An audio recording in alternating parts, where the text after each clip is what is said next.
اعوذ باللہ من الشیطان الرجیم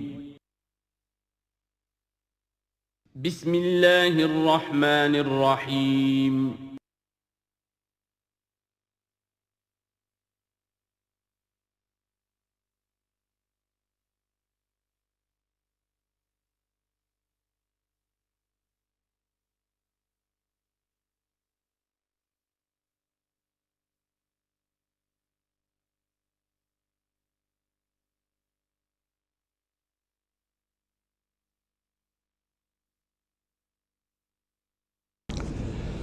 اعوذ باللہ من الشیطان الرجیم بسم اللہ الرحمن الرحیم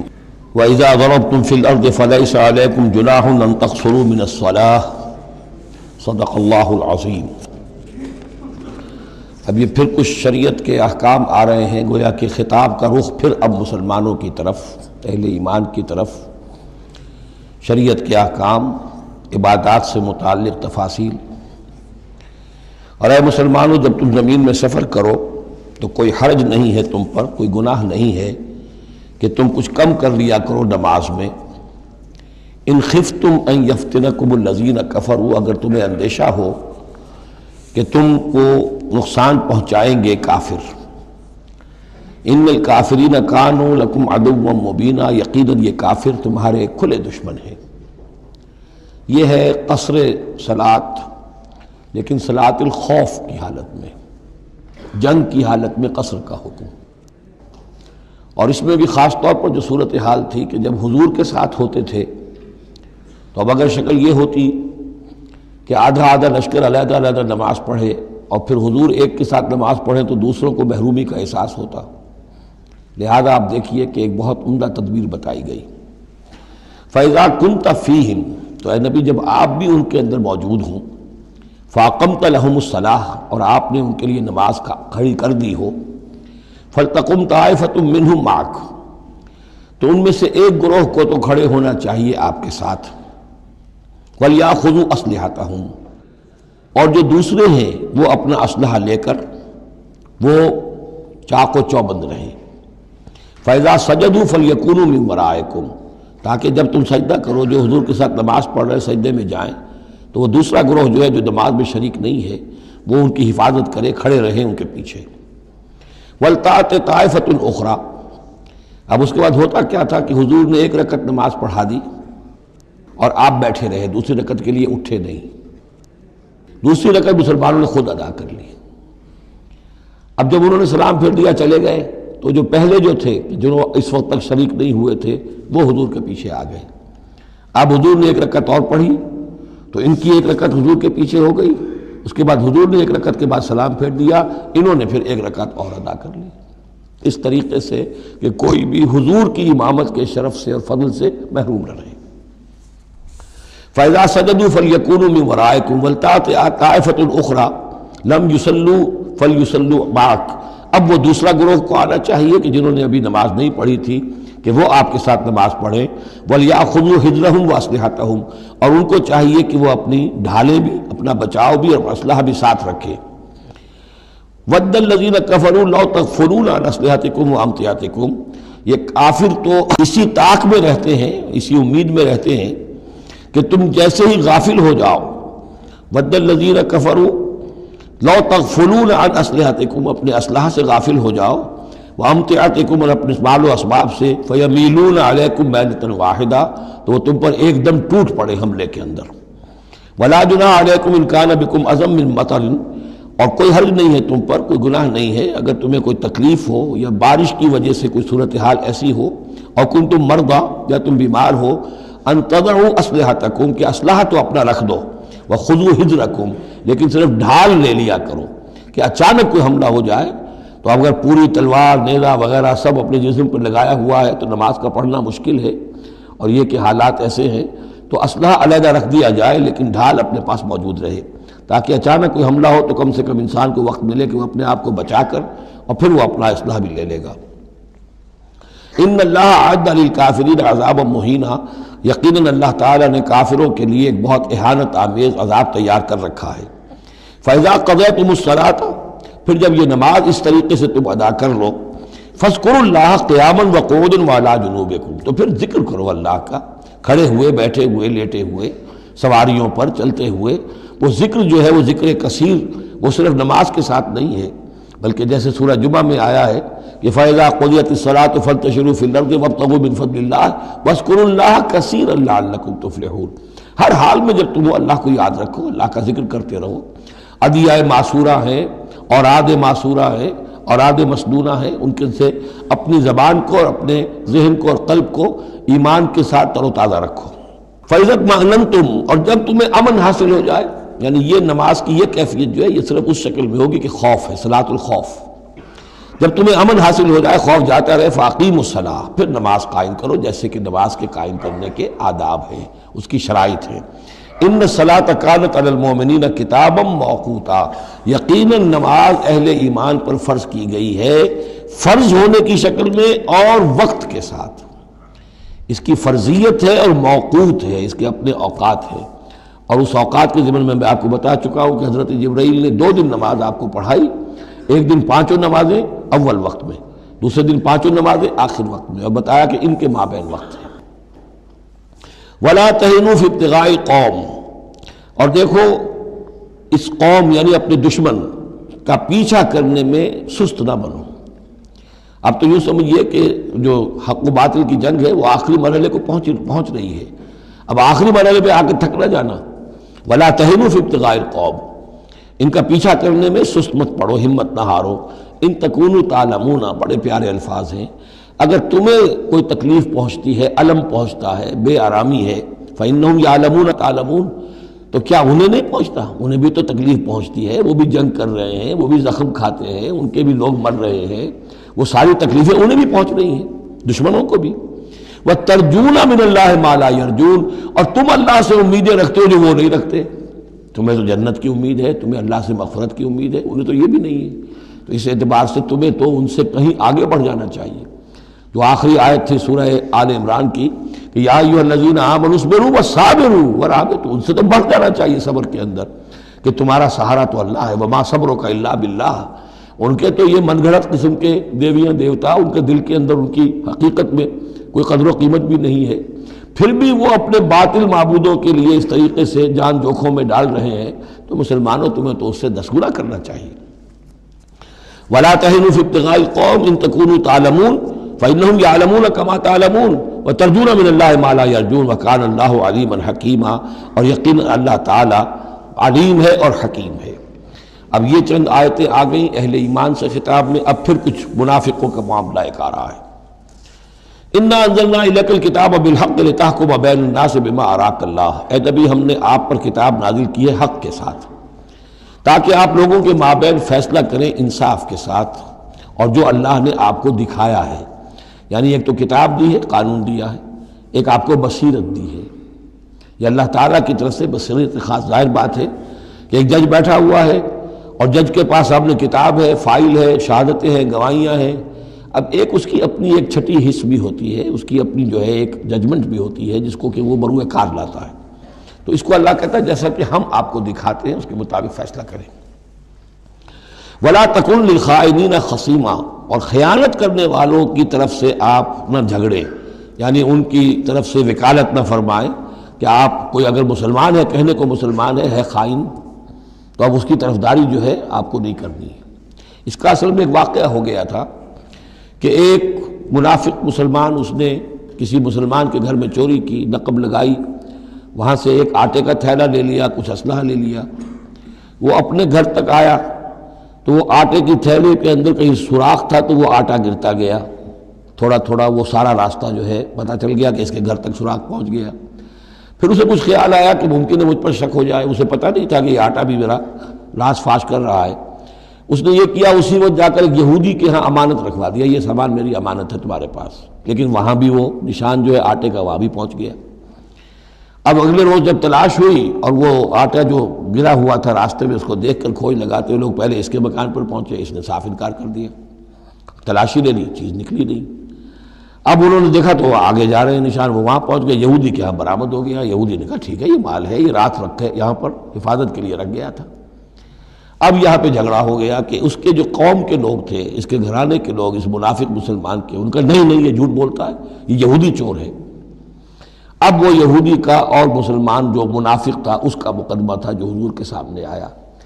اور پوری قوم، اس کا پورا گھرانہ جو ہے، وہ قبیلہ اس کا جو ہے وہ آ گیا شور مچاتے ہوئے اور قسمیں کھاتے ہوئے، ہمارا یہ آدمی تو بہت نیک ہے، اس پر خامخواہ یہ جھوٹا الزام لگ رہا ہے اور یہ ہے اور وہ ہے، یہاں تک کہ کچھ حضور کا دل بھی پسیجنے لگا اس شخص کے بارے میں۔ اس پر یہ آیت نازل ہوئی ہے، خیانت کرنے والے کی طرف سے آپ وکالت نہ کریں، اس کے سہارا نہ بنیں، اس کو مدد نہ پہنچائیں۔ وَلَا تَكُنْ لِلْخَائِنِينَ خَصِيمًا، اب خصیمہ بحث کرنے والا، للخائنین، علی الخائنین ہوتا تو خائنوں کے خلاف، خائنوں کے حق میں آپ دلیل نہ دیں۔ واستغفر اللہ، اور یہ جو بھی آپ کی طبیعت میں نرمی پیدا کچھ ہو گئی تھی اس پر اللہ سے استغفار کیجئے، ان اللہ کان غفورا رحیما، یقیناً اللہ تعالیٰ بخشنے والا اور رحیم ہے۔ ولا تجادل عن الذین یختارون انفسهم، آپ مت جھگڑیے ان لوگوں کی طرف سے جنہوں نے کہ اپنے جانوں کے ساتھ خیانت کی ہے۔ اب ہم یہ امید لگائے بیٹھے حضور ہماری طرف سے شفاعت کریں گے، چاہے ہم نے بے ایمانیاں کی ہیں، حرام خوریاں کی ہیں، شریعت کی دجیاں بکھیری ہیں، تو حضور گویا کہ ہماری شفاعت کریں گے۔ یہاں فرمایا جائے وَلَا تُجَادِلْ عَنِ الَّذِينَ يَخْتَارُونَ أَنفُسَهُمْ، مت جھگڑیے آپ ان لوگوں کی طرف سے، ان کی طرف سے وکالت مت کیجیے۔ ان اللہ لا يحب من كان خوانا اثیما، اللہ تعالیٰ کو بالکل پسند نہیں ہے وہ لوگ کہ جو خوان ہوں، خیانت کرنے والے اور گناہ گار ہوں۔ یستخفون من الناس ولا یستخفون من اللہ، یہ لوگ شرماتے ہیں اور چھپتے ہیں لوگوں سے، اللہ سے نہیں چھپتے۔ وَهُوَ مَعَهُمْ إِذْ يُبَيِّتُونَ مَا لَا يَرْضَىٰ مِنَ الْقَوْلِ، حالانکہ جب یہ راتوں کو مشورے کرتے ہیں مسلمانوں کے خلاف، حضور کے خلاف، یہ منافقین کی بات آ رہی ہے تو اللہ تعالیٰ ان کے ساتھ موجود ہوتا ہے۔ اگر تو ایمان ان کا ہو اللہ پر تو انہیں معلوم ہو کہ اللہ سن رہا ہے ہماری بات۔ یہ مسلمانوں سے ڈرتے ہیں، خفیہ رکھتے ہیں اپنی باتوں کو، ان بدبختوں کو یہ خیال نہیں ہے کہ اللہ وہ تو ہر وقت ہمارے پاس موجود ہے۔ وَكَانَ اللَّهُ بِمَا يَعْمَلُونَ مُحِيطًا، اور جو کچھ وہ کر رہے ہیں اللہ اس کا احاطہ کیے ہوئے ہے، یعنی اس کی پکڑ سے یہ کہیں باہر نہیں نکل سکتے۔ ہاں انتم ہؤلاء جادلتم عنہم فی الحیات الدنیا، اب یہاں پہ اشارہ ہو رہا ہے وہ جو منافق مسلمان تھا، چور، اس کے جو گھرانے والے لوگ تھے کہ اے لوگوں تم نے دنیا کی زندگی میں تو ان کی طرف سے جھگڑا کر لیا، یہاں تک کہ حضور کو بھی بچلانے کی حد تک تم پہنچ گئے۔ وَمَن يُجَادِلُ اللَّهَ عَنْهُمْ يَوْمَ الْقِيَامَةِ، قیامت کے دن کون مجادلہ کرے گا اللہ سے؟ یہاں تم چھڑا بھی لو، حضور کو بھی فرض کیجئے، حضور نے فرمایا، یہ حدیث موجود ہے کہ میرے سامنے کوئی مقدمہ پیش ہوتا ہے تو کوئی ایک فریق زیادہ چرب زبان ہوتا ہے، اپنی بات کو پیش کرتا ہے اور میرے ہاں سے وہ غلط فیصلہ لے جاتا ہے۔ فرض کیجئے زمین کا کوئی ٹکڑا تھا اور میں نے غلط ڈگری اس کے حق میں دے دی، تو وہ سمجھ لے کہ چاہے میری عدالت سے ڈگری لے کر گیا ہے لیکن وہ جہنم کا ٹکڑا لے کر گیا ہے، زمین کا ٹکڑا لے کر نہیں گیا ہے۔ تو یہ تو معاملات ہیں کہ جو بھی عدل ہو رہا ہے، فیصلہ ہو رہا ہے، اس میں جو بھی کیسز ہیں، جو بھی گواہیاں ہو رہی ہیں اس کے مطابق فیصلہ کر رہے ہیں۔ اب ہر وقت تو اللہ تعالیٰ کی طرف سے حضور صلی اللہ علیہ وسلم کے لیے ہر مرحلے پر تو نہیں تھا، جہاں اللہ ضرور محسوس کرتا تھا آپ کو متنبع فرما دیتا تھا۔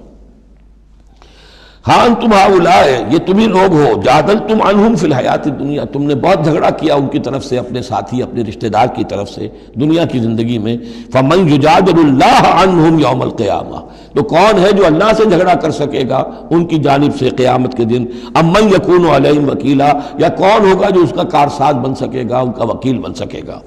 وَمَن يَعْمَلْ سُوءًا أَوْ يَظْلِمْ نَفْسَهُ، اور جو کوئی بری حرکت کرے گا یا اپنے اوپر ظلم ڈھائے گا، ثُمَّ يَسْتَغْفِرِ اللَّهَ، اور پھر اللہ سے استغفار کرے گا، یجد اللہ غفور الرحیم، وہ اللہ کو پائے گا غفور الرحیم۔ سیدھی روش ہے، غلطی ہو گئی، خطا ہو گئی، مان لو، جو دنیاوی سزا ہے وہ بھگت لو، اللہ سے استغفار کرو، آخرت کی سزا سے چھٹکارا مل جائے۔ اب اس سے بھی آگے ہے معاملہ،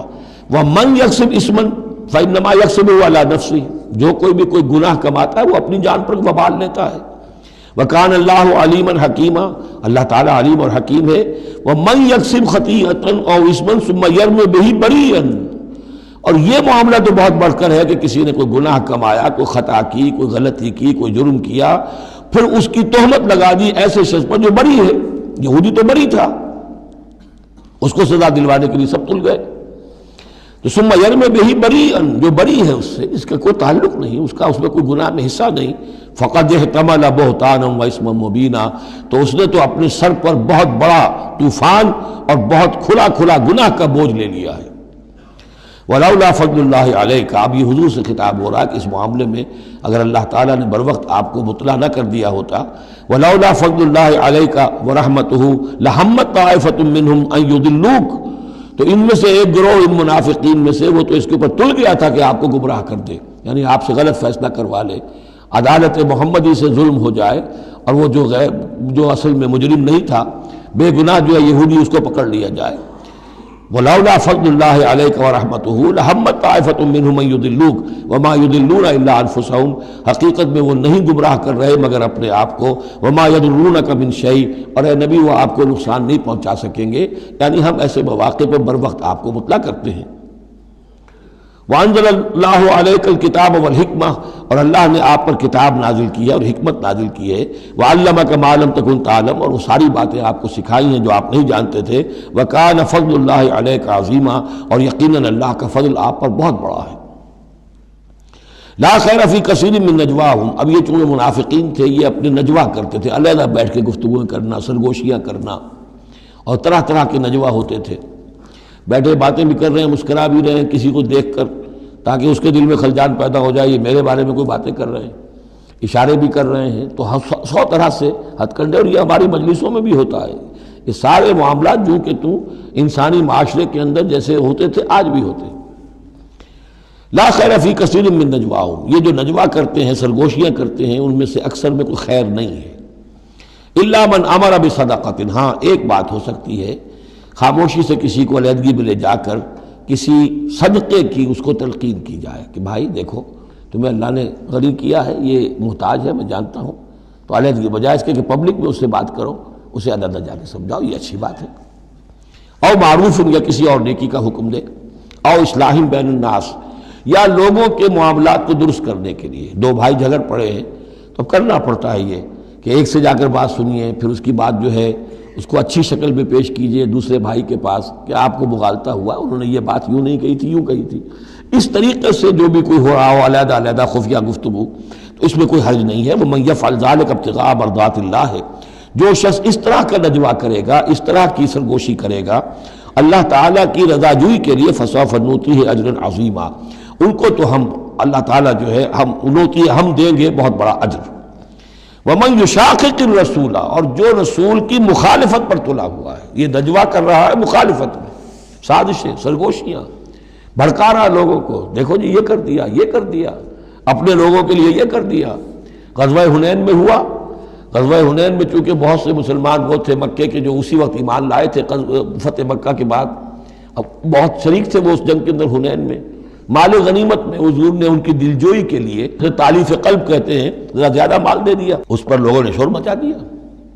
دیکھو جی وقت جب کڑے وقت تھے، مشکل وقت تھے تو ہم، اب جب یہ اچھا وقت آیا ہے تو اپنے رشتہ دار یاد آ گئے۔ مکے والے ظاہر بات ہے رشتہ دار تو تھے، بات تو غلط نہیں ہے، قبیلہ تھا قریش کا۔ یہ 100 طرح کی باتیں جو آج ہوتی ہیں وہی ہوتی تھی ہمیشہ، یہ انسان کی فطرت جو ہے اس میں کوئی تغیر و تبدل نہیں ہوا ہے۔ وَمَن يُشَاقِقِ الرَّسُولَ مِن بَعْدِ مَا تَبَيَّنَ لَهُ الْهُدَىٰ، اور جو رسول کی مخالفت پر تل گیا اس کے بعد کہ اس پر ہدایت واضح ہو چکی، وَيَتَّبِعْ غَيْرَ سَبِيلِ الْمُؤْمِنِينَ، اور وہ اہل ایمان کے راستے کے سوا کوئی راستہ اختیار کرے، نُوَلِّهِ مَا تَوَلَّىٰ، ہم بھی اسی کی طرف اس کا رخ کر دیتے ہیں جو رخ اس نے اختیار کر لیا ہو، وَنُصْلِهِ جہنم، اور ہم اسے پہنچائیں گے جہنم میں، وَسَاءَتْ مَصِيرًا، اور وہ بہت بری جگہ ہے جانے کی اور لوٹنے کی۔ یہ آج بڑی اہم ہے اس اعتبار سے کہ امام شافعی رحمۃ اللہ علیہ یہ کہتے ہیں کہ میں نے اجماع کا جو معاملہ ہے قرآن مجید سے تلاش کرنے کی کوشش کی اور مجھے نہیں ملا، یعنی اللہ کے اطاعت یہ تو ٹھیک ہے، جو قرآن میں آیا ہے وہ قانون کا ایک سورس ہے، حضور کا فرمان، حضور کی سنت سورس ہے، اسی طرح اجتہاد وہ بھی سمجھ میں آ گیا، یہ اجماع کس شے کا نام ہے، قرآن میں کہیں ذکر نہیں آیا۔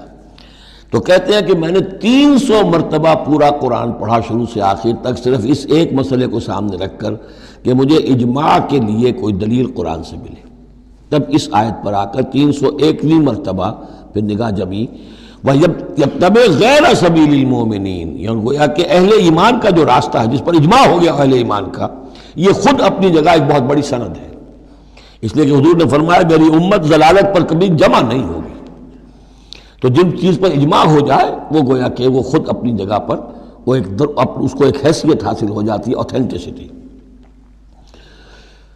ان اللہ لا یغفر ان یشرک بہ، دوبارہ پھر وہ آیت آ گئی، اللہ تعالیٰ ہرگز نہیں بخشے گا اس سے کہ اس کے ساتھ شرک کیا جائے، ویغفر ما دون ذلک، اور بخش دے گا اس کے سوا جو کچھ ہے اس سے کمتر ہے، لمن یشاء، جس کو چاہے گا، یہ بھی کوئی فری لائسنس نہیں۔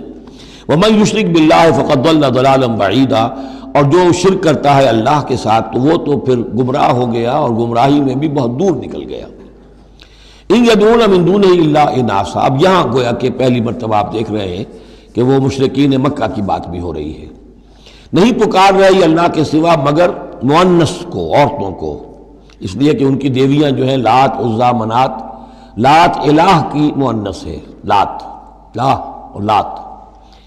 اور عزا العزیز کا مؤنث ہے، العزیز، العزا، منات، یہ سب جو ہیں فیمنن نیمز ہیں۔ ان یدعون من دونہ الا اناثا، نہیں پکار رہے وہ مگر یہ فیمیل ڈیٹیز کو، وَإِن يَدْعُونَ إِلَّا شَيْطَانًا مَرِيدًا، اور نہیں پکار رہے یہ مگر در حقیقت شیطان کو پکار رہے ہیں، لات کا کوئی وجود نہیں، منات کا کوئی وجود نہیں، ہاں شیطان ضرور ہے جو ان کی پکار سن رہا ہے۔ لعنہ اللہ، اللہ نے اس پر لعنت فرما دی ہے، وقال، اور اس نے بھی یہ کہا ہے، لَأَتَّخِذَنَّ مِنْ عِبَادِكَ نَصِيبًا مَفْرُوضًا، اے اللہ میں تیرے بندوں میں سے ایک تو مقرر حصہ تو لے کر ہی چھوڑوں گا، کچھ کو تو اپنے ساتھ جہنم میں پہنچاؤں گا، ہم تو ڈوبے ہیں صنم، ان کو بھی لے ڈوبیں گے، ان کو بھی ہم نے چھوڑنا نہیں ہے۔ لعنہ اللہ وقال لاتخذن من عبادک نصیبا مفروضا ولأضلنہم، میں تو لازماً ان کو بہکاؤں گا،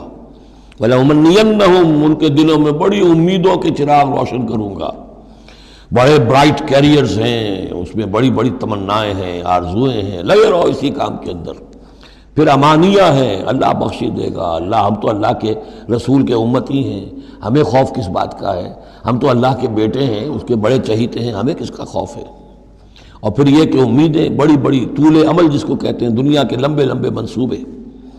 وَلَأُضِلَّنَّهُمْ وَلَأُمَنِّيَنَّهُمْ وَلَآمُرَنَّهُمْ، اور میں انہیں حکم دوں گا، فَلَيُبَتِّكُنَّ آذَانَ الْأَنْعَامِ، پھر میرے حکم سے یہ چوپایوں کے کان چیر دیں گے۔ تو میں بتا چکا ہوں سورہ انعام میں یہ باتیں ساری آئیں گی، فلاں کے نام پر ایک اونٹ کو اس کے کان چیر کر جو ہے آزاد کر دیا، اب اسے کوئی چھیڑ نہیں سکتا، اس کا گوشت نہیں کھایا جا سکتا، اس پر سواری نہیں ہو سکتی، فلاں بت کے یا فلاں ڈیٹی کے نام پر اس کو جو ہے چھوڑ دیا گیا ہے۔ وَلَآمُرَنَّهُمْ، اور میں پھر انہیں حکم دوں گا، فَلَا يُغَيِّرُنَّ خَلْقَ اللَّهِ، وہ اللہ کے خلق میں تبدیلی کریں گے۔ اب جو کچھ آپ دیکھ رہے ہیں کہ مردوں میں عورتوں کے سے انداز، عورتوں میں مردوں کے سے انداز اختیار کرنا، یہ سارا جو کچھ ہو رہا ہے اور اب جو ہو رہا ہے وہ تو یہ سمجھیے جینیٹکس جو ہے، اور اس میں اللہ کی تخلیق میں اب انسان اس جگہ پہنچ گیا ہے کہ وہ اپنا اختیار استعمال کر رہا ہے۔ اللہ کی تخلیق، اس کی اسپیشیز بنائی ہوئی، اس کی جینز، اب انسان جو ہے اس کے ذریعے سے وہ سارا معاملہ جو آج پہنچا ہوا ہے بڑے ایک عجیب حد تک پہنچ گیا ہے کہ اللہ کی بنائی ہوئی چیزوں کے اندر تغیر و تبدل کیا جائے۔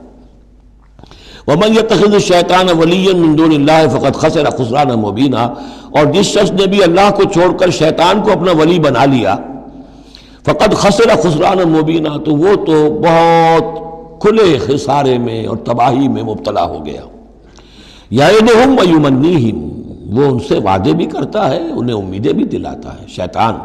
جس کو ہم کہتے ہیں سبز باغ دکھاتا ہے۔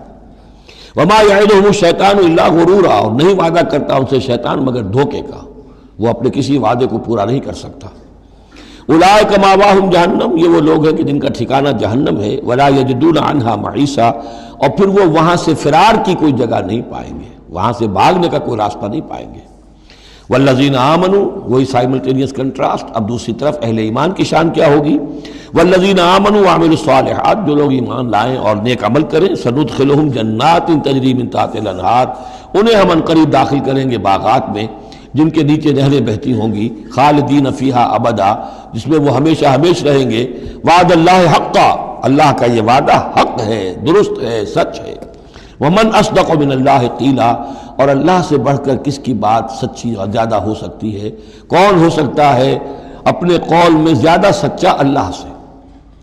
لیس بامانیکم ولا امانی اہل الکتاب، اب یہاں پھر رخ پڑ رہا ہے مسلمانوں کی طرف۔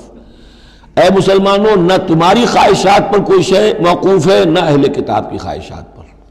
تب بھی آ گئی کہ تمہارے اندر بھی یہ خواہشات پیدا ہو جائیں گی، وشفل تھنکنگ پیدا ہو جائیں گی، شفاعت کے دھوکے پر تم حرام خوریاں کرو گے، سب کچھ کرو گے، وہی جو کچھ انہوں نے کیا تم بھی کرو گے۔ لیکن جان لو کہ اللہ کا قانون جو ہے غیر متبدل ہے، وہ بدلے گا نہیں۔ لیسا بامانیکم، نہ تمہاری خواہشات سے، وشفل تھنکنگ سے، تمہاری امانی سے، تمہاری تمناؤں سے کچھ ہوگا، ولا امانی اہل کتاب، نہ اہل کتاب کی امانی سے۔ من یعمل سوءا یجز بہ، جو کوئی برا کام کرے گا اس کی جزا اسے مل کر رہے گی۔ بہت سخت الفاظ ہیں یہ، اگرچہ اس میں نرمی کا پہلو ہے، اس لیے کہ بعض اوقات بدی کی جگہ پر نیکی جو ہے وہ اس کو اثر کو دھو دے گی، لیکن اکاؤنٹ فار تو ہو گیا نا، مطلب یہ اکاؤنٹ فار ہو کر رہے گی عرش۔ اب یہ ہے کہ کسی کی نیکی نے اس کی بدی کو چھپا لیا، کسی نے غلطی کی تھی، اس نے توبہ کی صدق دل کے ساتھ، وہ اس کی بدی جاتی رہی، لیکن اکاؤنٹ فار ہوگا معاملہ۔ توبہ کو دیکھا جائے گا، توبہ سچی تھی، واقعی اس نے اس حرکت کو پھر چھوڑ دیا تھا کہ نہیں، یا یہ صرف یہ کہ زبان سے گردان ہو رہی تھی استغفر اللہ ربی من کل ذنب واتوب الیہ، اور سارا وہ گناہ جو ہے اور حرام خوری جو کہ تم جاری تھی، تو وہ توبہ نہیں ہے۔ من یعمل سوءا یجز بہ ولا یجد له من دون اللہ ولیا ولا نصیرا، اور نہیں پائے گا وہ اللہ کے سوا نہ کوئی حمایتی، بلکہ یہاں ترجمہ ہوگا اللہ کے مقابلے میں نہ کوئی حمایتی پائے گا، نہ کوئی مددگار۔ ومن یعمل من الصالحات من ذکر او انثی، اور جو کوئی عمل کرے گا نیکیوں کا، خواہ وہ مذکر ہو خواہ مؤنث ہو، مرد ہو یا عورت ہو، وہو مومن، ہو مومن صاحب ایمان، فاولئک یدخلون الجنۃ ولا یظلمون نقیرا، تو یہ وہ لوگ ہیں کہ جو جنت میں داخل ہوں گے اور ان کی کوئی حق تلفی تل کے برابر بھی نہیں کی جائے گی۔ ومن احسن دینا ممن اسلم وجهہ للہ وهو محسن، اس سے بہتر دین کس کا ہوگا جس نے نمبر 1 اپنا چہرہ، اپنا سر اللہ کے سامنے جھکا دیا، اسلم، اسلام آ گیا، وہو محسن، اور یہ احسان، اس کے بعد اسلام ایمان احسان کے درجے تک پہنچ جائے، خوبصورتی کے ساتھ، خلوص کے ساتھ، للہیت کے ساتھ، پورے دین کا معاملہ، تفریق بین الدین نہیں، دین کے اندر جو ہے وہ حصہ بکھرا نہیں، ٹوٹل دین۔ ومن احسن دینا ممن اسلم وجهہ للہ وهو محسن واتبع ملت ابراہیم حنیفا، اور اس نے پھر پیروی کی دین ابراہیم کی یکسو ہو کر، یا ابراہیم کی جو یکسو تھا۔ واتخذ اللہ ابراہیم خلیلا، اور اللہ نے تو ابراہیم کو اپنا دوست بنا لیا تھا۔ وللہ ما فی السماوات وما فی الارض، اللہ ہی کے لیے جو کچھ کہ ہے آسمانوں میں اور جو کچھ کہ ہے زمین میں۔ وکان اللہ بکل شیء محیطا، اور یقیناً اللہ تعالیٰ ہر شے کا احاطہ کیے ہوئے ہے۔ اب جو حصہ آ رہا ہے یہ وہی مسلمانوں سے خطاب ہے، لیکن اس میں ایک استدراک سمجھیے کہ جو شروع میں کچھ آیتیں آئی تھیں خواتین کے معاملے میں، یتیم عورتوں کے معاملے میں، ان سے نکاح کے معاملے میں یا طلاق کے معاملے میں، اب اس میں کچھ وضاحتیں، کچھ سوالات مسلمانوں کی طرف سے ہوئے، مزید وضاحتیں طلب کی گئیں، تو اللہ نے یہ وضاحتیں نازل کی ہیں۔ اور یہاں پر ساتھ یہ فرما دیا وَيَسْتَفْتُونَكَ فِي النِّسَاءِ، اے نبی یہ آپ سے عورتوں کے بارے میں سوال کر رہے ہیں، بات پوری طرح ان پر کھلی نہیں ہے، واضح نہیں ہوئی ہے۔ قُلِ اللَّهُ يُفْتِيكُمْ فِيهِنَّ، ٹھیک ہے کہہ دیجئے اے نبی ان سے، اللہ تمہیں فتویٰ دیتا ہے، بتاتا ہے، وضاحت کرتا ہے ان کے بارے میں۔ وَمَا يُتْلَىٰ عَلَيْكُمْ فِي الْكِتَابِ مِنْ يَتَامَى النِّسَاءِ، اب وہ آیت نمبر 3 کے اندر بات واضح ہو گئی، قرآن نے ثابت کر دیا کہ وہاں جو کہا تھا کہ وَإِذْ خِفْتُمْ أَلَّا تُقْسِطُوا فِي الْيَتَامَى، تو یتامى النساء مراد تھی وہاں پر، کہ اگر تمہیں اندیشہ یہ ہو کہ یتیم لڑکیوں سے شادی کرو گے تو ان کے ساتھ انصاف نہیں کر سکو گے، اس لیے کہ ان کی طرف سے کوئی ہے نہیں جو ان کے حقوق کا پاسدار ہو اور تم سے کوئی بات پوچھ کر سکے ان کی طرف سے، تو پھر ان سے شادی مت کرو، بلکہ تم اور جو عورتیں ہیں شادی اگر کرنی ہے ایک سے زائد تو ما طاب لکم من النساء مثنی وثلاث ورباع، شادی کرو۔ تو یہاں فرمایا وہ تھا عورتوں کی، یتیم عورتوں کے بارے میں وہ حکم تھا، ما یتلی علیکم، جو تمہیں سنایا گیا، جو سنایا جا رہا ہے کتاب میں، فی یتامی النساء، ان عورتوں کے بارے میں کہ جو یتیم ہیں، وہ عورتیں یا لڑکیاں، لا تؤتونہن ما کتب لہن، تم دیتے نہیں ہو انہوں جو اللہ نے ان کے لیے لکھ دیا ہے، بغیر مہر کے یتیم بچی تھی، آپ نے شادی کر لی، کون اس کی طرف سے مہر طلب کرے گا؟ وترغبون ان تنکحوہن، اور چاہتے ہو کہ اسے نکاح بھی کرو، والمستضعفین من الولدان، اسی طرح بچے جو ہیں ان کے ساتھ بھی جو ظلم ہوتا ہے، وان تقوموا للیتامى بالقسط، اور وہ جو ہم نے تفصیل سے احکام دیے ہیں کہ یتیموں کے معاملے میں انصاف پر کاربند رہو، وما تفعلوا من خیر فإن اللہ کان بہ علیما، اور جو خیر بھی تم کرو گے اللہ اس سے واقف ہے، تمہاری نیتوں کو جانتا ہے۔ تو وہ احکام ہے، بنیادی ہدایات دے دی گئی ہیں، اور اس میں اس سے اضافی شے جو ہے وہ یہ ہے کہ تمہاری نیت صاف ہونی چاہیے۔ واللہ یعلم المفسد من المصلح، اللہ جانتا ہے کہ کون حقیقت میں شرارتی ہے اور کون جو ہے اس کی نیت صحیح ہے۔ وَإِنِ امْرَأَةٌ خَافَتْ مِنْ بَعْلِهَا نُشُوزًا، اب دیکھیے ایک نشوز عورت کے لیے آیا تھا کہ اگر واللاتی تخافون نشوزہن، وہ عورتیں، وہ بیویاں کہ جو سرکشی کر رہی ہیں، حکم نہیں مان رہی ہیں، تابع داری نہیں کر رہی ہیں، زدہ پر اڑی ہوئی ہیں، ان کے بارے میں تو آ چکا تھا شروع میں۔ اب یہاں عورتوں پر بھی تو ہو سکتا ہے نا کہ مرد ظلم کر رہا ہے، مرد جو ہے وہ ان کا حقوق ادا نہیں کر رہا ہے، شوہر جو ہے وہ اپنی قوامیت جو ہے اس کو غلط طریقے پہ استعمال کر رہا ہے، روب ڈالتا ہے، دھونس دیتا ہے، یا اور بری طریقے سے ستاتا ہے، تنگ کرتا ہے، تنگ کر کے وہ مہر معاف کرواتا ہے، یا کچھ اور،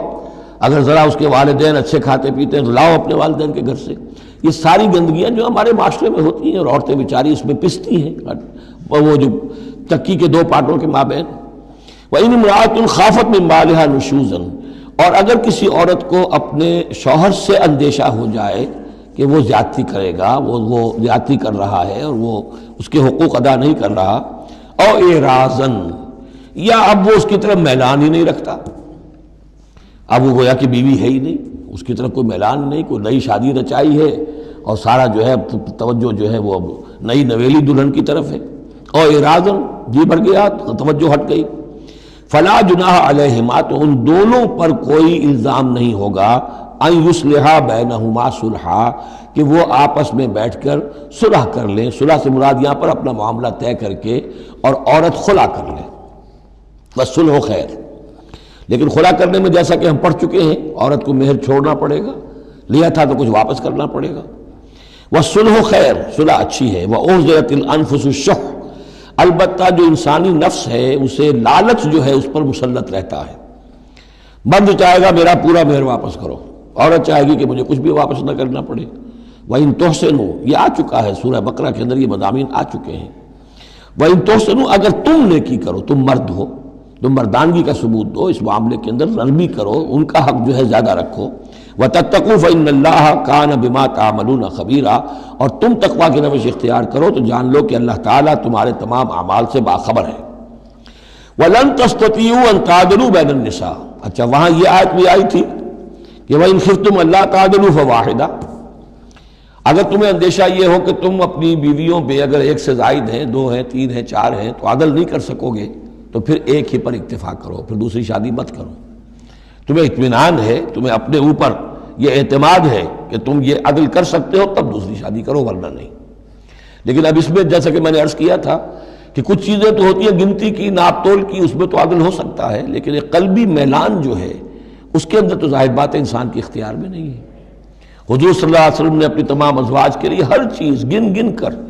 یعنی باریاں بھی مقرر تھیں آپ کی شب باشی کی، دن میں بھی اب آپ ایک چکر لگاتے تھے عصر اور مغرب کے درمیان، تو تھوڑی تھوڑی دیر ہر اپنی زوجہ محترمہ کے پاس ٹھہرتے تھے، کہیں تھوڑی دیر بھی زیادہ ہو جاتی تو کھلبلی مچ جاتی تھی، آج وہاں کیوں ٹھہر گئے، آج زینب کے پاس زیادہ وقت کیوں لگ گیا، آج فلاں کیا ہو گیا، وہاں شہد دیا گیا تھا، وہ شہد پی رہے تھے تو اس وجہ سے دیر لگ گئی۔ تو حضور سے جب کہا گیا اشارے کنائے سے آپ نے قسم کھا لی اچھا میں آئندہ کبھی شہد نہیں پیوں گا، حضور نے اللہ تعالیٰ نے ٹوک دیا کہ حضور یہ کیوں آپ قسم کھا رہے ہیں، لما تحرم ما احل اللہ لک تبتغی مرضات ازواجک۔ تو یہ چیزیں جو ہوتی ہیں انسانی معاشرے میں، بہرحال بہت بہتر معاملہ تھا، بہت بہتر تھا حضور کی ازواج مطہرات کا آپس میں، لیکن یہ کہ بالکل ظاہر بات ہے کہ کچھ نہ کچھ تو شوق ناپا جو ہوتا ہے اس کے کوئی نہ کوئی اثرات تو ہوتے ہیں، یہ عورت کی فطرت ہے، وہ اس کے اندر اختیار میں نہیں ہے۔ تو یہ چیزیں جو ہے فرمایا کہ اگر تم وَلَن تَسْتَطِيعُوا أَن تَعْدِلُوا بَيْنَ النِّسَاءِ، تمہارے لیے ممکن ہی نہیں ہے کہ تم عورتوں کے مابین انصاف کر سکو۔ مراد کیا ہے؟ قلبی میلان، یہ حدیث کے اندر واضح ہو گیا۔ اور حضور فرمایا کرتے تھے کہ اللہ جو بھی چیزیں ہیں میں نے اس میں پورا عدل کیا ہے، باقی جہاں تک میرے دل کا میلان کا تعلق ہے مجھے امید ہے تو مجھ سے مواخذہ نہیں کرے گا، یہ ہے ظاہر بات ہے۔ لیکن اگر تم چاہو بھی تو تم عدل نہیں کر سکتے۔ وَلَن تَسْتَطِيعُوا أَن تَعْدِلُوا بَيْنَ النِّسَاءِ وَلَوْ حَرَصْتُمْ، چاہے تم کتنے حریص ہو اس کے، نہیں کر سکتے۔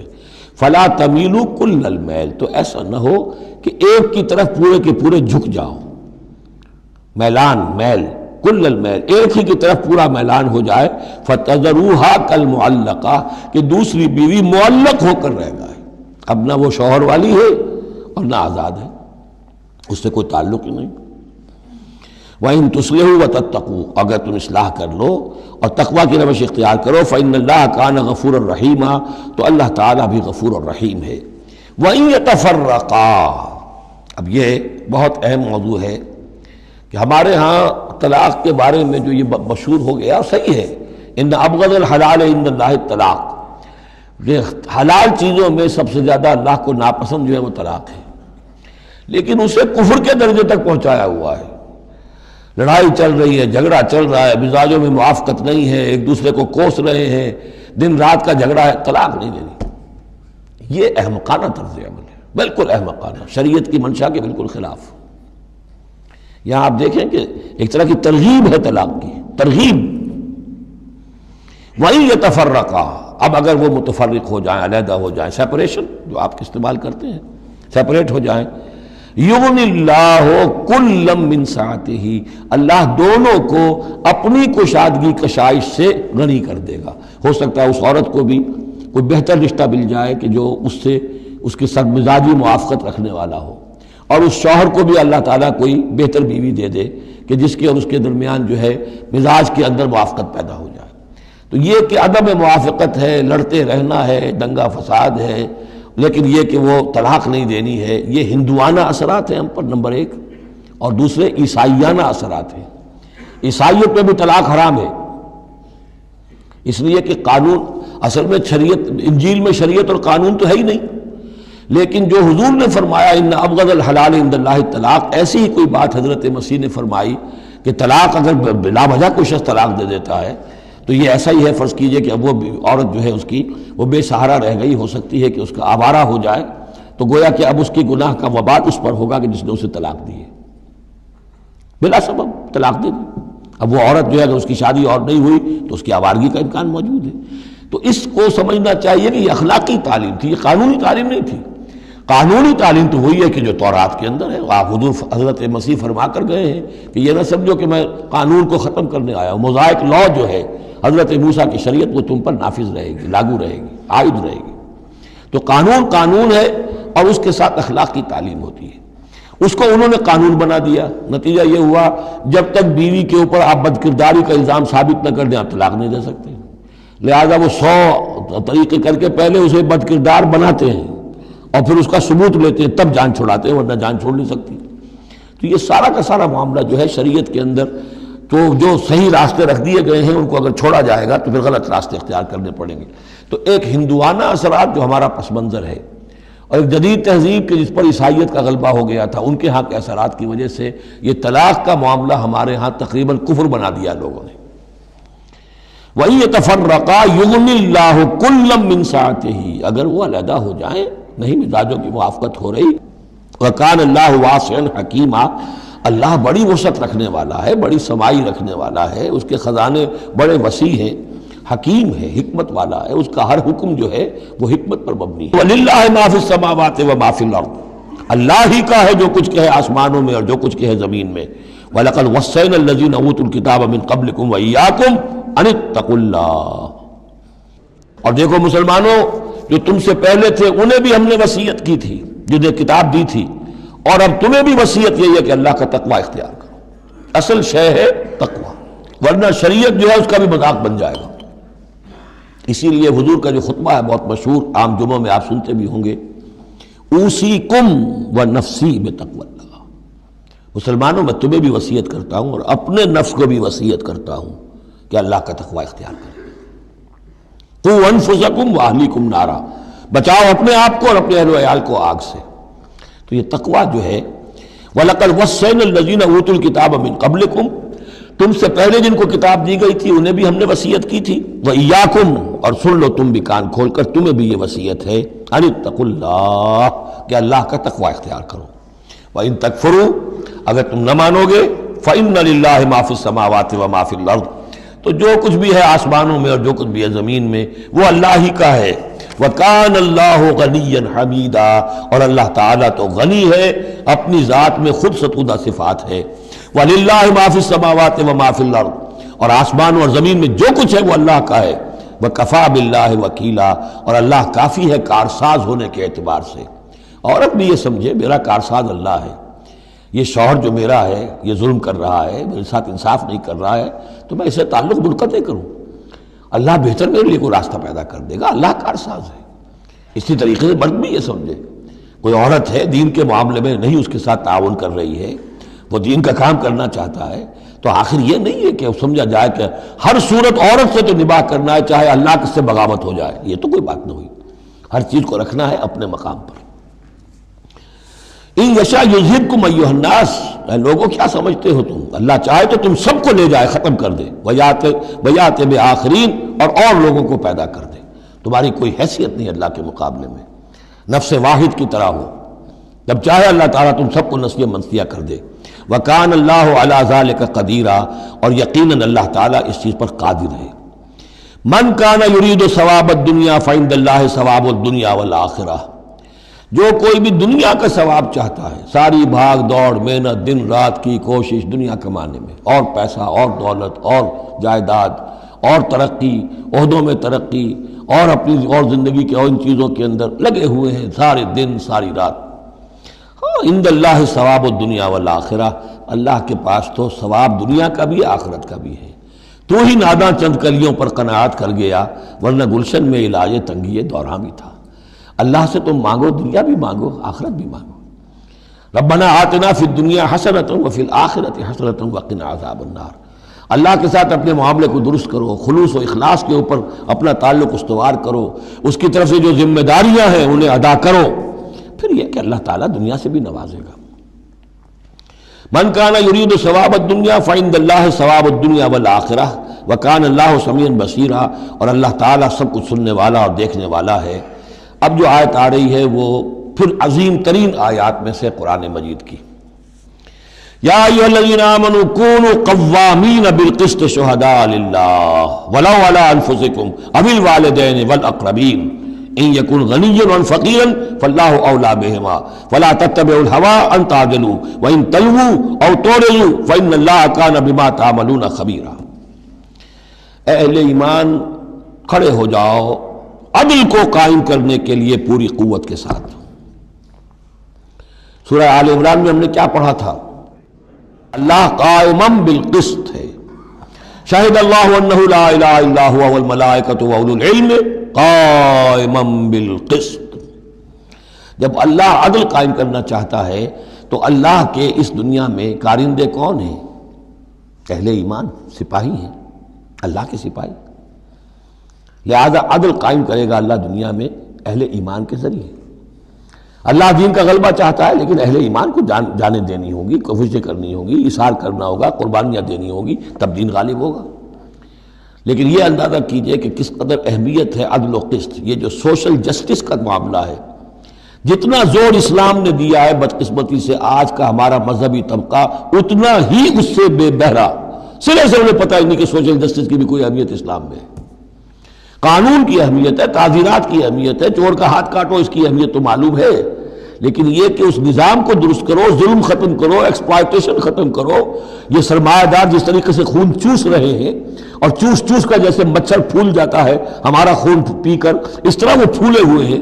آخر یہ پورا نظام درست کرو نا۔ یہ مشین جو ہے، یہ پورا نظام جو ہے جس میں کہ ڈسٹریبیوشن آف ویلتھ جو ہے اس کا نظام غلط ہے۔ ایک ایسی چکی ہے کہ آٹا پیس کر ایک طرف ڈالتی ہے دوسری طرف ڈالتی ہی نہیں، ایک طرف بھوک ہے، کاد الفقر ان یکون کفرا، یہ فقر جو ہے یہ تو کفر تک انسان کو پہنچا دیتا ہے۔ پہلے وہ نظام قائم کرو جس میں عدل ہو، جس میں ضمانت دی گئی ہو کہ ہر شخص کی، ہر شہری کی بنیادی ضروریات کی کفالت ہے جو نظام خلافت کے اندر ہے۔ پھر کوئی چوری کرے تو ہاتھ کاٹو، ضرور کاٹو، لیکن یہ ہے کہ قانون تو ہمیں معلوم ہے، بحالات موجودہ آپ وہ قانون نافذ کر دیجئے، فائدہ ہوگا حرام خوروں کو، بلیک مارکیٹیوں کو، جنہوں نے کہ حرام خوری سے دولت جمع کی ہوئی ہے۔ چور کا ہاتھ کٹے گا تو وہ پھر پاؤں پھیلا کے سوئیں گے، انہیں ڈر کائے کا رہا، فائدہ انہیں ہوگا۔ اصل شے یہ، میں یہ نہیں کہہ رہا کہ شریعت نافذ نہ کی جائے معاذ اللہ، لیکن یہ کہ شریعت شریعت ہے، دین دین ہے۔ لا جو ہے وہ سب سرو کرتا ہے سسٹم کو، قانون جو ہے وہ کسی نظام کو قائم کرتا ہے، مضبوط کرتا ہے، سب سرو کرتا ہے، اس کی خدمت کرتا ہے۔ جو سسٹم ہے نظام دین کا اس کو قائم کرو، اور پھر اس کو قائم رکھنے کے لیے، اسے کنسولیڈیٹ کرنے کے لیے، اسے چلانے کے لیے، اسے مستقل کرنے کے لیے قانون نافذ کرو۔ یہ ہے جو کہ اصول ہے۔ یا ایھا الذین آمنوا کونوا قوامین بالقسط شہداء للہ، یہی مضمون سورہ مائدہ میں بھی آ جائے گا، کل ہم پڑھیں گے انشاءاللہ۔ صرف یہ کہ اس میں ترتیب بدل گئی ہے، یا ایھا الذین آمنوا کونوا قوامین للہ شہداء بالقسط، بس اتنا فرق ہے۔ لیکن اس میں اشارہ ہو گیا کہ اللہ اور قسط گویا کہ مترادف الفاظ ہیں۔ گواہ بن جاؤ اللہ کے، یا گواہ بن جاؤ قسط کے، کھڑے ہو جاؤ اللہ کے لیے یا کھڑے ہو جاؤ انصاف کے لیے۔ معلوم ہوا اللہ اور قسط یہ مترادف ہیں۔ یا ایھا الذین آمنوا کونوا قوامین بالقسط شہداء للہ ولو علی انفسکم، خواہ یہ انصاف کی بات تمہارے اپنے خلاف جا رہی ہو، اوی الوالدین یا تمہارے والدین کے خلاف جا رہی ہو، والاقربین خواہ تمہارے قرابت داروں کے خلاف جا رہی ہو۔ تمہارا تعلق عدل کے ساتھ، انصاف کے ساتھ، قسط کے ساتھ ہے، رشتہ داری کے ساتھ نہیں۔ ان یکن غنیا اور فقیرا، ایک چور دروازہ یہ ہوتا ہے تو خیر حق تو اس کا نہیں بنتا ہے، لیکن یہ غریب ہے، چلو میں اس کے حق میں فیصلہ کر دوں۔ ان یکن غنیا اور فقیرا فاللہ اولیٰ بہما، چاہے وہ شخص غنی ہے یا فقیر ہے، دونوں کا پشت پناہ اللہ ہے، دونوں کا کفیل اللہ ہے، تم نہیں ہو کفیل۔ تمہیں فیصلہ کرنا ہے جو صحیح ہے، جو عدل پر ہے، جو انصاف پر ہے، وہ فیصلہ کرنا ہے، کسی کی جانبداری نہیں۔ وہ جانبداری نہ باپ کی کرنی ہے، نہ ماں کی کرنی ہے، نہ بھائی کی کرنی ہے، نہ خود اپنی کرنی ہے۔ یا ایھا الذین آمنوا کونوا قوامین بالقسط شہداء للہ، اللہ کے گواہ بن کر کھڑے ہو جاؤ اللہ کے حق میں۔ دیکھیے شہادت اعلیٰ، لوگوں پر گواہی، اور شہادت للہ، اللہ کے لیے گواہی۔ یہوہاز وٹنسز، اللہ کے گواہ، یہ تو ہمیں ہونا چاہیے، اللہ کے گواہ بن کر کھڑے ہو جائیں، ہر حق بات جو اللہ کی طرف سے اس کے علمبردار ہوں، اور اس حق کو قائم کرنے کے لیے تن من دھن لگانے کے لیے اپنی کمر کس لیں۔ وَلَوْ عَلَىٰ أَنفُسِكُمْ وَبِالْوَالِدَيْنِ وَالْأَقْرَبِينَ إِن يَكُنْ غَنِيًّا أَوْ فَقِيرًا فَاللَّهُ أَوْلَىٰ بِهِمَا، ان کا خیر خواہ اللہ ہے۔ فَلَا تَتَّبِعُوا الْهَوَىٰ، تو دیکھو خواہشات کی پیروی نہ کرو، أَن تَعْدِلُوا، مبادا تم عدل سے ہٹ جاؤ، کہ تم عدل نہ کرو، خواہشات کی پیروی کر کے عدل سے برگشتہ ہو جاؤ۔ وَإِن تَلْوُوا أَوْ تُعْرِضُوا، اگر تم زبانوں کو ادھر ادھر مروڑے گے، بات جس کو آپ کہتے ہیں کہ اپنے جو ہے اپنے الفاظ جو ہیں ان کو انسان جو ہے چوئنگ یور ورڈز، تو اس طریقے سے کہ بات کہنا بھی چاہتے ہیں کہہ بھی نہیں پا رہے ہیں، حق بات جو ہے زبان سے نکالنا نہیں چاہتے، غلط بات نکل نہیں رہی ہے۔ ان تلووا او تعرضوا، یا تم اعراض کرو گے، بچ جاؤ گے، منہ موڑ لو گے، فإن اللہ کان بما تعملون خبیرا، تو اللہ تعالیٰ جو کچھ تم کر رہے ہیں اس سے پوری طرح باخبر ہے، اللہ بے خبر نہیں ہے۔ اس کے بعد اب جو مضمون آ رہا ہے وہ شاید اس سورہ مبارکہ کا اہم ترین مضمون ہے۔ یا ایھا الذین آمنوا آمنوا باللہ ورسولہ والکتاب الذی نزل علی رسولہ والکتاب الذی انزل من قبل، اے ایمان والو، ایمان لاؤ اللہ پر اور اس کے رسول پر، اور اس کتاب پر جو اس نے نازل فرمائی اپنے رسول پر، اور اس کتاب پر جو اس نے پہلے نازل فرمائی۔ ایمان والو، ایمان لاؤ، چھ معنی دارت۔ ایک ایمان ہے اقرار باللسان، وہ تو تمہیں حاصل ہے، وہ تمہیں موروثی طور پر حاصل ہو گیا۔ مسلمان ماں باپ کے گھر میں پیدا ہو گئے، وہ ایمان مل گیا۔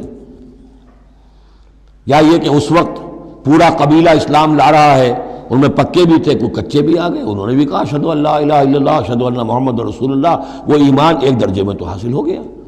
اس لیے ہم پڑھ چکے ہیں کہ کوئی تمہیں اگر راستے میں ملا ہے اور وہ اپنا اسلام ظاہر کرتا ہے، آپ کہہ نہیں سکتے کہ تم مومن نہیں ہو۔ تو ایمان کا ایک درجہ تو وہ ہے، قانونی درجہ ہے، کہ جس نے کہا اشہد ان لا الہ الا اللہ واشہد ان محمد رسول اللہ، وہ مومن ہے۔ لیکن کیا حقیقی ایمان یہی ہے؟ نہیں، ایمان کیا ہے؟ یقین قلبی۔ یا ایھا الذین آمنوا آمنوا باللہ ورسولہ، ایمان لاؤ اللہ پر۔ اب ہم ترجمہ کریں گے، یوں کہیں گے ایمان لاؤ اللہ پر جیسے کہ ایمان لانے کا حق ہے، مانو رسول کو جیسے کہ ماننے کا حق ہے، اور یہ اسی وقت ادا ہوگا جب اللہ اس کے رسول پر ایمان دل میں کھب گیا ہو، جیسے صحابہ کے بارے میں فرمایا گیا سورہ حجرات میں وَلَٰكِنَّ اللَّهَ حَبَّبَ إِلَيْكُمُ الْإِيمَانَ وَزَيَّنَهُ فِي قُلُوبِكُمْ، اللہ نے ایمان کو تمہارے نزدیک محبوب بنا دیا، اسے تمہارے دلوں میں کھبا دیا ہے۔ اور کچھ لوگوں کے بارے میں فرمایا قالت الاعراب آمنا قل لم تؤمنوا ولكن قولوا اسلمنا ولما يدخل الايمان في قلوبكم، یہ بدو دعویٰ کر رہے ہیں ہم ایمان لے آئے۔ اے نبی ان سے کہہ دیجئے تم ہرگز ایمان نہیں لائے ہو، ہاں یوں کہہ سکتے ہو کہ ہم مسلمان ہو گئے، اسلام لے آئے ہیں، ہم نے سر تسلیم خم کر دیا، ہم نے اطاعت قبول کر لی، لیکن ابھی تک ایمان تمہارے دلوں میں داخل نہیں ہوا ہے۔ اصل ایمان وہ ہے جو دل میں داخل ہو جائے، اقرار باللسان و تصدیق بالقلب۔ لیکن یہاں بھی اصل میں جو ہے روئے سخن کن کی طرف ہو رہا ہے؟ منافقین کی طرف ہو رہا ہے۔ وہ ایمان تو لائے تھے لیکن وہ ایمان نہیں تھا۔ یا ایھا الذین آمنوا آمنوا باللہ ورسولہ والکتاب الذی نزل علی رسولہ، قرآن کے لیے لفظ نزل، والکتاب الذی انزل من قبل، اور تورات کے لیے انزل، اور اس کتاب پر بھی جو پہلے نازل کی گئی تھی۔ وَمَن يَكْفُرْ بِاللَّهِ وَمَلَائِكَتِهِ، جو کوئی کفر کرے گا اللہ کا اور اس کے فرشتوں کا، وَكُتُبِهِ اور اس کی کتابوں کا، وَرُسُلِهِ اور اس کے رسولوں کا، وَالْيَوْمِ الْآخِرِ اور قیامت کے دن کا، فَقَدْ ضَلَّ ضَلَالًا بَعِيدًا، تو وہ تو گمراہ ہو گیا اور گمراہی میں بہت دور نکل گیا۔ یہ آیتیں سب کی سب بہت ہی اہم ہیں اور بڑی گہری ہیں۔ ان الذین آمنوا ثم کفروا ثم آمنوا ثم کفروا ثم ازدادوا کفرا لم یکن اللہ لیغفر لهم ولا لیہدیہم سبیلا بشر المنافقین بان لهم عذابا الیما۔ دیکھیے یہ منافقت کا معاملہ کیا تھا کہ ایسا نہیں تھا کہ ایک ہی دن میں آدمی منافق ہو گیا۔ ایک تو تھے وہ جو شعوری منافق تھے، جو فیصلہ کر کے، جو ہم سورہ آل عمران میں پڑھ آئے ہیں، صبح ایمان کا اعلان کریں گے، شام کو ہم پھر کافر ہو جائیں گے، مرتد ہو جائیں گے، تو معلوم ہوا ایمان انہیں نصیب ہوا ہی نہیں، اور انہیں بھی معلوم تھا کہ ہم مومن نہیں ہیں، ہم ایمان لائے نہیں ہیں، تو دھوکہ دے رہے ہیں۔ یہ شعوری منافق ہوا۔ غیر شعوری منافق کون سے ہوتے تھے کہ جو آئے تو تھے، کوئی دل میں دھوکہ دینے کی نیت نہیں تھی، انہیں اندازہ نہیں تھا کہ یہ، وہ سمجھتے تھے پھولوں کی سیج ہے، نکلا وہ کانٹوں بھرا بستر۔ اب انہیں قدم قدم پہ رکاوٹ ہے، وہ ارادہ، وہ پختگی نہیں ہے، ایمان کی وہ گہرائی نہیں ہے کہ ہر کے بعد آباد جو ہو سو ہو۔ ان کا کیا ہوتا ہے، کچھ دو قدم چلے، کچھ پیچھے ہٹ گئے، کچھ چھٹک گئے، کچھ چلے، کچھ ہمت کی، کچھ رک گئے۔ نتیجہ یہ ہوتا ہے کہ اب لوگ ان کے ڈانٹ ڈپٹ کرتے تم کیا کرتے ہو، تو اب انہوں نے کیا کیا، جھوٹے بہانے بنانے شروع کیے، اور پھر آخری درجہ جھوٹی قسمیں کھانی شروع۔ خدا کی قسم یہ مجبوری تھی، اس لیے میں رک گیا تھا، تم سمجھتے ہو کہ میں جہاد میں نہیں جانا چاہتا تھا، تم ایسا گمان تو نہ کرو، مجھے یہ مجبوری ہو گئی تھی، میری بیوی مر رہی تھی، میں کیسے جا سکتا تھا، وغیرہ وغیرہ، جھوٹی قسمیں۔ تو یہ جو ہے معاملہ ایمان اور کفر کا، یہ یوں چلتا رہتا ہے۔ اگرچہ اوپر جو ہے وہ پردہ تو ایمان کا ہے، کافر تو وہ ہوا ہی نہیں، اسلام لے آیا تھا، مومن ہے، اور وہ ارتداد کا اس نے اعلان نہیں کیا، لیکن ابھی ایمان کی طرف آیا پھر کفر کی طرف گیا، پھر ایمان کی طرف آیا پھر کفر کی طرف گیا۔ یہ مذبذبین بین ذالک، اوسیلیشن جو ہے یہ ہوتی رہتی ہے۔ اور اس کی بہترین مثال کیا ہے، کبھی اگر کسی کو آپ نے دریا میں کسی تالاب میں ڈوبتے دیکھا ہو، نیچے گیا پھر آیا ذرا اوپر، پھر گیا پھر آیا، پھر گیا تو گیا، بالکل وہ نقشہ ہے جو یہاں ہے۔ ان الذین آمنوا ثم کفروا، یہاں کفر سے مراد نفاق ہے، کفر قانونی نہیں، کفر حقیقی، کفر معنوی، کفر باطنی، اندر ہی اندر ہو رہا ہے سب کچھ جو ہو رہا ہے۔ انہوں نے انکار اور اعلان کیا ہی نہیں ہے، اسلام سے انکار نہیں کیا، کفر کا اعلان نہیں کیا، یہ اندر ہو رہا ہے اس کی شخصیت کے باطن میں۔ ان الذین آمنوا ثم کفروا ثم آمنوا ثم کفروا، ایمان لائے پھر کفر کیا، پھر ایمان لائے پھر کفر کیا، ثم ازدادوا کفرا، پھر کفر میں بڑھتے چلے گئے۔ لم یکن اللہ لیغفر لہم، اللہ تعالیٰ ایسے لوگوں کو مغفرت کرنے والا نہیں ہے، ایسے لوگوں کی مغفرت کرنے والا نہیں ہے، ولا لیہدیہم سبیلا، اور نہ ایسے لوگوں کو وہ راستہ دکھائے گا۔ اگلی آیت میں کھول دیا کہ یہ کن کا تذکرہ ہے، بشر المنافقین بان لہم عذابا علیما، اے نبی ان منافقوں کو بشارت دے دیجئے کہ ان کے لیے دردناک عذاب۔ یہاں تو آنا ہے تو یکسو ہو کے آؤ، ریزرویشن رکھ کر مت آؤ۔ وَلَنَبْلُوَنَّكُمْ بِشَيْءٍ مِّنَ الْخَوْفِ وَالْجُوعِ وَنَقْصٍ مِّنَ الْأَمْوَالِ وَالْأَنفُسِ وَالثَّمَرَاتِ، کان کھول کر آؤ۔ لَتُبْلَوُنَّ فِي أَمْوَالِكُمْ وَأَنفُسِكُمْ وَلَتُسْمَعُنَّ مِنَ الَّذِينَ أُوتُوا الْكِتَابَ مِن قَبْلِكُمْ وَالَّذِينَ أَشْرَكُوا أَذًى كَثِيرًا، تمہیں سننی پڑیں گی، ساری تلخ باتیں سننی پڑیں گی، کڑوے گھونٹ کرنے پڑیں گے، قدم قدم پر آزمائشیں آئیں گی۔ در رہے منزل لیلا کے خطر ہاش بسے، شرط اول قدم ہی نس کے مجنون باشی۔ بشر المنافقین، تنزیہ انداز ہے، ان منافقوں کو بشارت دے دیجئے محمد صلی اللہ علیہ وسلم کہ ان کے لیے بہت دردناک عذاب ہے۔ الذین یتخذون الکافرین اولیاء من دون المؤمنین، ان کی ایک شان یہ بھی تھی کہ وہ جو کفار تھے ان کو دوست بناتے تھے۔ وہ چاہتے تھے نا don't keep all your eggs in one basket, بالکل یکسو مسلمانوں کے ساتھ ہو جاؤ، کیا پتہ ہے کل پلڑا جو ہے بدل جائے۔ تو کفار کے ساتھ بھی keep some good office with them also, کچھ نہ کچھ ان کے ساتھ رہے معاملہ، کہہ سکیں وقت کے اوپر، تو دوستیاں رکھتے تھے۔ الذین یتخذون الکافرین اولیاء من دون المؤمنین، اہل ایمان کو چھوڑ کر ان کو دوست بناتے ہیں اور ان کو اپنا پشت پناہ بناتے ہیں۔ ایبتغون عندہم العزہ، کیا وہ ان کے اس قرب میں اور ان کی محفلوں میں جا جا کر عزت چاہتے ہیں، عزت کی تلاشی ہیں۔ امریکہ جانا بہت بڑا اعزاز ہے، اتنی بڑا اعزاز مل گیا تو یہ عزت ہی ہے نا، جو انسان ڈھونڈنے کے لیے، اور اس کے لیے کروڑوں روپیہ خرچ ہوتا ہے، اس کے لیے جو بھی لابینگ ہوتی ہے، اس کے لیے وہ چند منٹ کی ملاقات کے لیے وہ بھی، اور کچھ اس سے حاصل ہو نہ ہو، باقی جو پالیسیاں ان کی چلتی رہتی ہیں وہ تو جو بھی ان کا CIA کر رہا ہے یا کوئی اور پینٹاگون کر رہا ہے وہ تو بیٹھا ہوا ہے ایک فگر ہیڈ، اس کے سوا کچھ بھی نہیں۔ الذین یتخذون الکافرین اولیاء من دون المؤمنین یبتغون عندہم العزہ فإن العزۃ للہ جمیعا، عزت کل کی کل اللہ کے اختیار میں ہے۔ کہاں عزت ڈھونڈ رہے ہو؟ وقد نزل علیکم فی الکتاب، اور یہ بات تم پر نازل کی جا چکی ہے کتاب میں، یہ سورہ انعام کی آیت نمبر 68 ہے، جس میں روکا گیا مسلمانوں کو کہ جب تم دیکھو کہ کافر لوگ جو ہیں استہزاء کر رہے ہیں، قرآن کا مذاق اڑا رہے ہیں، تو کم سے کم یہ ہے، اب مکے کی آیت ہے وہ، اس وقت مسلمانوں میں اتنا زور تو نہیں تھا کہ ان کو چپ کر سکتے زبردستی، لیکن یہ کم سے کم یہ کرو کہ وہاں بیٹھو مت، وہاں سے چلے جاؤ، احتجاجاً جو ہے وہاں سے رخصت ہو جاؤ، پھر وہاں بیٹھو نہیں۔ اگر بیٹھے رہو گے تو ہو سکتا ہے تمہاری غیرت کے اندر کچھ کمی آتی چلی جائے، تمہاری جو حس جو ہے وہ پھر کند پڑ جائے۔ تو اسی کا حوالہ دیا جا رہا ہے، وقد نزل علیکم، اللہ اتار چکا ہے تم پر فی الکتاب، اسی کتاب میں قرآن میں، ان اذا سمعتم آیات اللہ یکفر بہا، جب تم سنو کہ اللہ کی آیات کا کفر کیا جا رہا ہے، وہ یستہزأ بہا، اور ان کا مذاق اڑایا جا رہا ہے، فلا تقعدوا معہم،